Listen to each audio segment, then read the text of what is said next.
السلام علیکم دوستوں، آج آپ لوگوں کے سامنے دنیا میں سب سے پہلے فتنہ اور فساد کس وجہ سے پیدا ہوا جس کا مکمل بیان مفتی سلمان افضلی صاحب کی ویڈیو کے مادھیم سے پیش کر رہا ہوں۔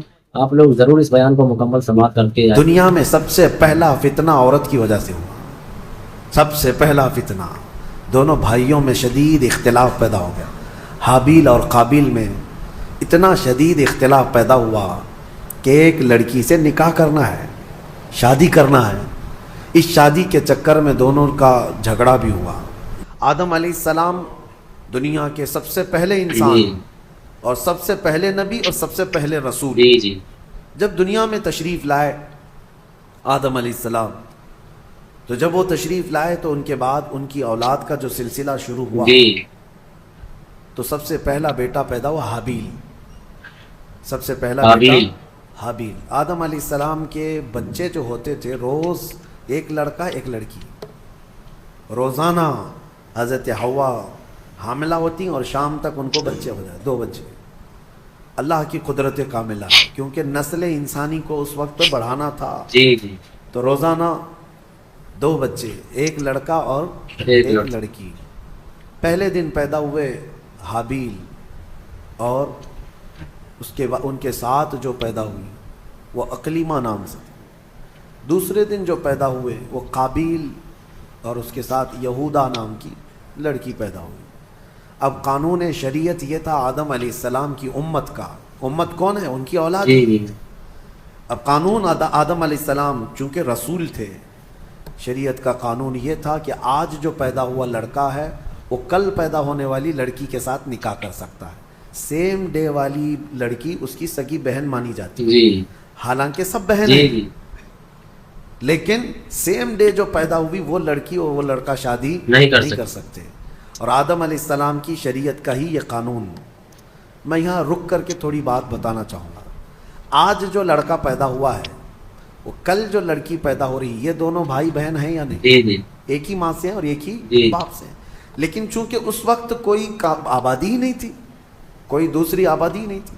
شادی ہونا ہے تو انہی میں ہونا ہے، نسل پیدا ہونا ہے تو انہی میں ہونا ہے۔ یہ آدم علیہ السلام کی شریعت میں جائز تھا۔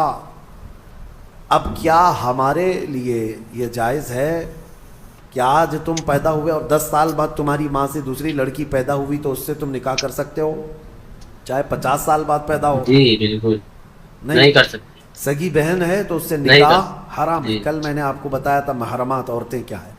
یہ بات میں اس لیے آپ کے سامنے رکھ رہا ہوں کہ کچھ لوگ جو اپنے آپ کو صوفی کہتے ہیں اور تصوف کا لبادہ اوڑھ کر کے ابھی ایک بہت بڑا ڈھکوسلا چل رہا ہے لوگوں میں گمراہی لانے کے لیے۔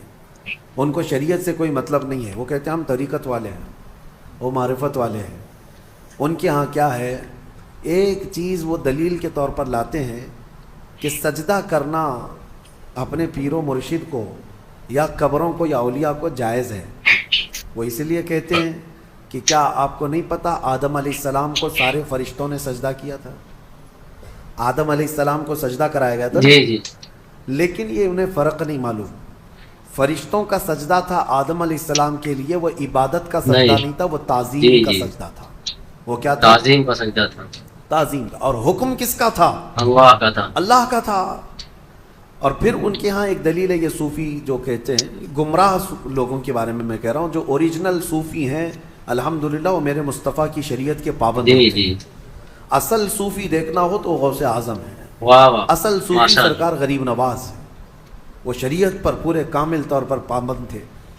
اور ایک دلیل وہ یہ دیتے ہیں کہ یوسف علیہ السلام کو ان کے باپ اور ان کے 11 بھائی سارے لوگوں نے سجدہ کیا تھا، وہاں بھی وہ تعظیم کا سجدہ تھا۔ پہلی شریعتوں میں تعظیم کا سجدہ جائز تھا، لیکن میرے مصطفیٰ کی شریعت میں تعظیم کا سجدہ بھی جائز نہیں۔ تعظیم کا سجدہ جائز نہیں، نہ کسی پیر کو، نہ کسی فقیر کو، نہ کسی ولی کو، کسی کو بھی سجدہ کرنا جائز نہیں ہے۔ میں ان کو الزامی جواب کے طور پر یہ کہتا ہوں، جو لوگ کہتے ہیں آدم علیہ السلام کو کیا سجدہ نہیں کیا گیا تھا، تو آدم علیہ السلام کی شریعت پہ چل رہے ہو یا محمد الرسول اللہ کی شریعت پہ چل رہے ہو؟ اگر آدم علیہ السلام کی شریعت پہ چل رہے ہو تو ان کے ہاں بہن سے نکاح بھی جائز تھا، کیا تم کر سکتے ہو؟ نہیں کر سکتے۔ شریعت منسوخ ہو جاتی ہے، ایک نبی کے جانے کے بعد دوسرے نبی آئے، ان کی شریعت الگ ہو جی گئی، جی لیکن میرے نبی کے آنے کے بعد پچھلی تمام شریعتیں ختم ہو گئی، اب جو بھی چلے گی وہ کیا ہے؟ آئی نئی حکومت، سکہ نیا چلے گا، اور ابھی نبی کریم صلی اللہ علیہ وسلم کی شریعت، حتیٰ کہ قیامت کے قریب عیسیٰ علیہ السلام بھی تشریف لائیں گے تو فرمایا گیا وہ شریعت مصطفیٰ کے مطابق عمل کریں گے، جی وہ اپنی شریعت لے کر نہیں آئیں گے۔ حالانکہ عیسیٰ علیہ السلام نبی بھی ہیں، رسول بھی ہیں، ان کے زمانے میں ان کی شریعت تھی، لیکن قیامت کے قریب اب عیسیٰ علیہ السلام آئیں گے تو کس کی شریعت پر عمل کریں گے؟ ہمارے نبی صلی اکرم اللہ صلی اللہ علیہ علیہ وسلم۔ وسلم۔ اب سنیے، آدم علیہ السلام کے بڑے بیٹے حابیل اور قابیل کا واقعہ اس میں آیا ہے۔ کیا واقعہ ہے؟ ہوا یہ کہ حابیل کے ساتھ جو لڑکی پیدا ہوئی ان کے ساتھ نکاح نہیں جائز تھا، دوسرے دن جو لڑکی پیدا ہوئی یہودا، اس کے ساتھ حابیل کا نکاح ہونا تھا، اور قابیل جو دوسرے دن والا ہے اس کا نکاح پہلے دن والی لڑکی سے ہونا تھا۔ لیکن مسئلہ یہ تھا کہ قابیل کو یعنی چھوٹے بھائی کو اپنے ساتھ جو پیدا ہوئی وہ لڑکی زیادہ پسند تھی، وہ خوبصورت بھی زیادہ تھی، وہ لڑکی زیادہ خوبصورت تھی، اور اسے اپنے ساتھ پیدا ہوئی لڑکی سے ہی شادی کرنا تھا۔ آدم علیہ السلام نے منع فرما دیا کہ اللہ کا حکم ہے تم اس سے نکاح نہیں کر سکتے، اس لیے کہ یہ تمہاری سگی بہن ہے۔ جی دنیا میں سب سے پہلا فتنہ عورت کی وجہ سے ہوا، اللہ سب سے پہلا فتنہ، دونوں بھائیوں میں شدید اختلاف پیدا ہو گیا، حابیل اور قابیل میں اتنا شدید اختلاف پیدا ہوا کہ ایک لڑکی سے نکاح کرنا ہے، شادی کرنا ہے۔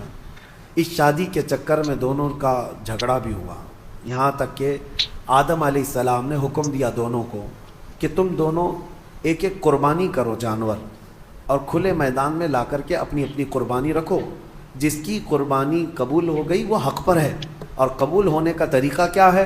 آسمان سے کوئی چیز آئے گی اور جس کی قبول ہے وہ قربانی اٹھا کر لے جائیں گے۔ یہ واقعہ بھی قرآن پاک میں موجود ہے۔ جی تو دونوں نے ایک ایک قربانی کی، حابیل نے بھی اور قابیل نے بھی۔ دیکھیں فیصلہ اب یہ سیدھے اللہ کی طرف سے آنا ہے۔ دونوں نے کھلے میدان میں اپنی قربانی کو ڈال دیا، جو ذبح کیا تھا انہوں نے۔ تھوڑی دیر کے بعد آسمان سے ایک آگ آئی، اور حابیل جو بڑے بیٹے کی قربانی تھی اس کو آگ اٹھا کر آسمان میں غائب ہو گئی، وہ اس کی قربانی غائب ہو گئی۔ اب یہ واضح علامت تھی کہ حابیل حق پر ہے، اور اللہ کا قانون بھی یہی ہے، لیکن قابیل کو نہ ماننا تھا، نہیں مانا۔ عورت کی محبت دل میں ایسی رچ بس گئی تھی کہ اس حقیقی نشانی کو دیکھنے کے بعد بھی وہ نہ مانا، کہا کہ میں نہیں مانوں گا۔ آدم علیہ السلام نے بہت سمجھایا کہ حد سے نہ بڑھو، اللہ تبارک و تعالی حد سے بڑھنے والوں کو پسند نہیں کرتا۔ پھر ہوا یہ کہ آدم علیہ السلام حج پہ چلے گئے، حج پہ چلے گئے، خانہ کعبہ کی زیارت کے لیے اللہ کا حکم ہوا، آدم علیہ السلام چلے گئے۔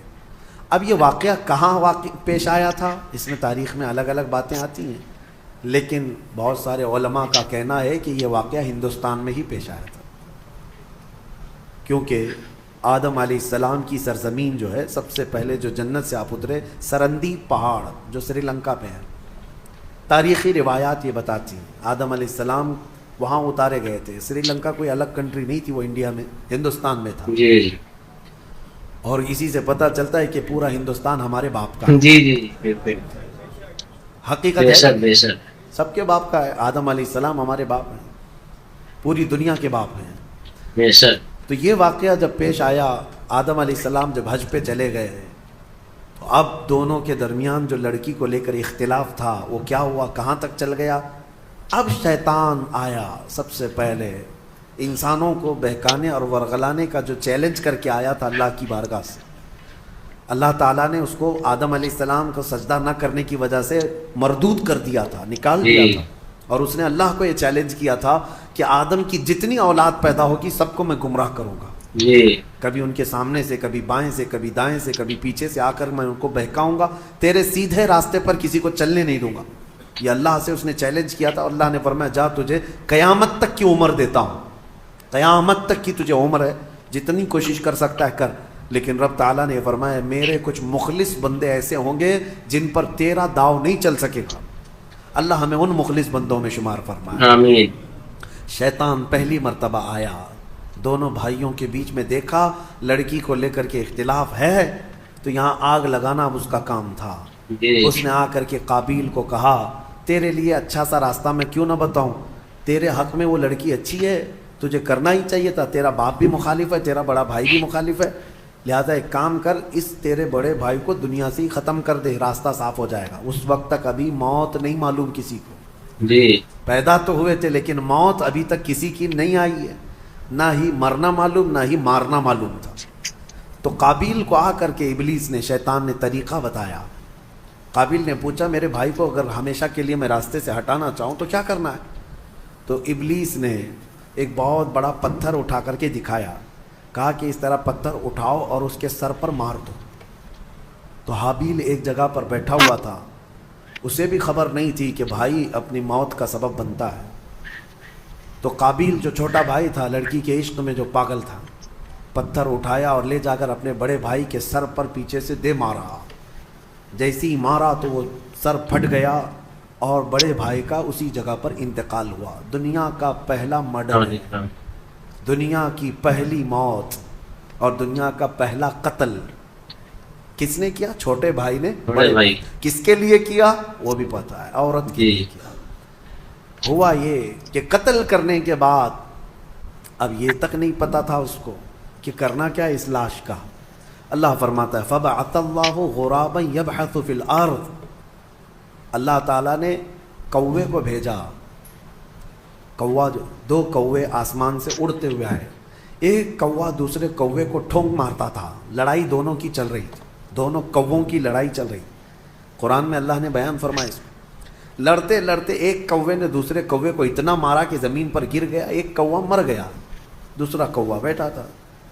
ایک زندہ کوا ہے اور ایک مردہ کوا ہے، کوے بھی دونوں بھائی ہی ہوں گے، اور کیا پتہ وہ بھی کسی لڑکی کے لیے لڑ رہے ہوں، لیکن یہ تو تفسیر میں نہیں ہے کیوں لڑ رہے تھے، یہ تو نہیں معلوم۔ لڑے اور مارا بھی ایک کوے نے اور مر گیا دوسرا کوا۔ تو رب تعالیٰ فرماتا ہے پہلے کوے نے اپنے پیروں سے زمین کھودنا شروع کیا، کچھ زمین کھودا اور مرے ہوئے کوے کو اس گڑھے میں دھکیل دیا اور پھر پیروں سے اس کے اوپر مٹی ڈال دیا۔ تو قابیل وہ کووں کی اس حرکت کو دیکھ رہا تھا، اس کے بعد اسے یہ پتا چلا کہ اپنے مرے ہوئے بھائی کو اس طرح زمین میں چھپا دینا چاہیے۔ تو پہلی مرتبہ قابیل نے خود قبر کھودی اور حابیل کو اس کے اندر دفن کر دیا اور اس پر مٹی ڈال دیا۔ یہ دنیا کا پہلا قتل تھا ایک عورت کے حصول کے لیے، لیکن بتایا گیا کہ اس قابیل کو بھی وہ عورت نہیں مل سکی۔ آدم علیہ السلام جب تشریف لائے تو شریعت کا حکم عدولی اور پامالی کرنے کے سزا دی گئی اس شخص کو، قابیل کو۔ عورت نہ اس کو ملی نہ اس کو ملی۔ یہ دنیا ایسی ہے جس کو امام اہل سنت فاضل بریلوی رحمۃ اللہ علیہ نے کیا ہی بہترین انداز میں فرمایا، شہد دکھائے زہر پلائے، قاتل ڈائن شوہر کش، اس مردار پہ کیا للچائے، دنیا دیکھی بھالی ہے۔ ہاں یہ شہد دکھتا ہے، ہوتا زہر ہے۔ اب اس کے بعد آیت جو آئی ہے وہ ہمارے لیے سب سے بڑی عبرت کی آیت۔ رب تعالیٰ فرماتا ہے من اجل ذالک کتبنا علی بنی اسرائیل، اسی وجہ سے اللہ فرماتا ہم نے یہ لکھ دیا کہ جس نے کسی ایک جان کو قتل کیا، ایک جان کو قتل کیا، اللہ فرماتا ہے فَكَأَنَّمَا قَتَلَ النَّاسَ جَمِيعًا، گویا کہ اس نے پورے انسانوں کا قتل کیا، پورے انسانوں کا قتل کیا۔ وَمَنْ أَحْيَاهَا فَكَأَنَّمَا أَحْيَا النَّاسَ جَمِيعًا، اور جس نے کسی ایک جان کو بچایا گویا کہ اس نے پورے انسانوں کو بچایا۔ سبحان یہ اللہ کا قانون ہے، جس نے ایک قتل کیا اس نے پورے انسانوں کا قتل کیا۔ اب یہاں سے قیامت تک جتنے مرڈر ہوں گے، قتل ہوں گے، ان سب قتل اور مرڈر کا گناہ اس قابیل کو دیا جائے گا جس نے سب سے پہلا قتل دنیا میں کیا۔ لیکن کوئی یہ نہ سمجھے کہ اس کو نہیں ملے گا، سب قابیل پہ جائے گا۔ ہاں یہ سوچ کر کے مرڈر شروع ہو جائے۔ جی قتل کرنے کا گناہ خود کا گناہ تو ہے ہی، لیکن اتنا بڑا گناہ اس کو بھی دیا جائے گا جو فرسٹ ٹائم شروع کیا ہے۔ جی اور اسی قاعدے کے مطابق کوئی بھی برا کام تم شروع کر رہے ہو، یاد رکھو اگر اس کی پیروی کرتے دوسرے لوگ بھی وہ گناہ میں ملوث ہوئے، ان سب کے گناہ کا بوجھ بھی تمہارے اوپر ڈالا جائے گا۔ دوستوں یہ تھے مفتی سلمان اظہری صاحب جنہوں نے بہت مفید تقریر ہم لوگوں کے سامنے پیش کیا اور آپ لوگوں نے بہت نہایت دلسادگی کے ساتھ سماعت کیا. آپ لوگوں سے گزارش ہے کہ پوری ویڈیو دیکھنے کے بعد لائک کمنٹ ضرور کیا کریں اور آپ ہمارے چینل پر جا کر اپنے من پسند کے اسلامک واقعات بیانات سن سکتے ہیں. آپ لوگوں کو کون سے ٹاپک پر ویڈیو پسند آتی ہے ہمیں کمنٹ کریں تاکہ میں اس ٹاپک پر ویڈیو آپ لوگوں کے سامنے پہنچاؤں. السلام علیکم.